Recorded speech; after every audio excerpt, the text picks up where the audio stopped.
Иван Кръстев Кърпов със званието почетен гражданин на община Панагюрище. С предложението ще ви запознаем госпожа Донка Чамова, секретар на община Панагюрище. Заповядайте, госпожо Чамова.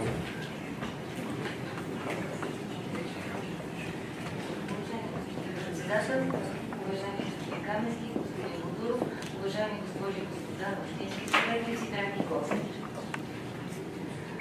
С входящ номер 805-142 от 28 декември 2023 година по предложение на Желязко Габов, кмет на община Панагюрище, е открита процедурата по присъждане на званието почетен гражданин на община Панагюрище.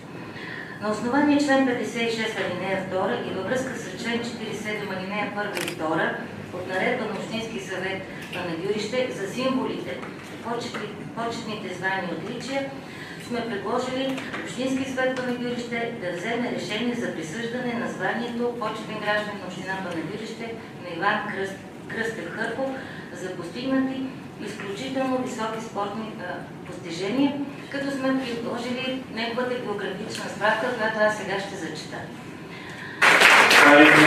Каня господин Кърпов отпред, за да получи символите на почетен гражданин на община Панагюрище, които ще му обратим.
Моля да оставите вашето послание за поколението в почетната книга.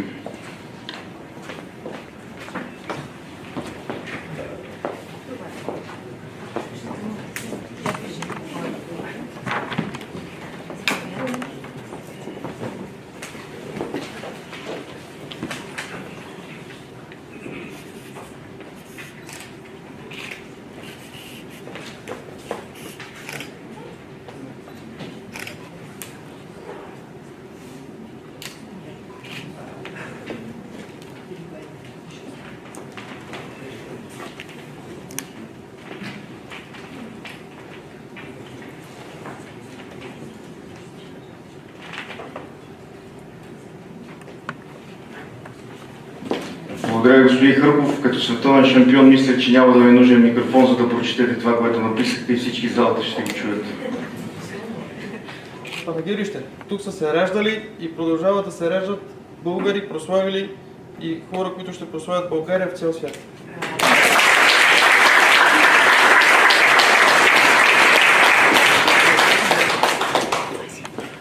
Уважаеми колеги,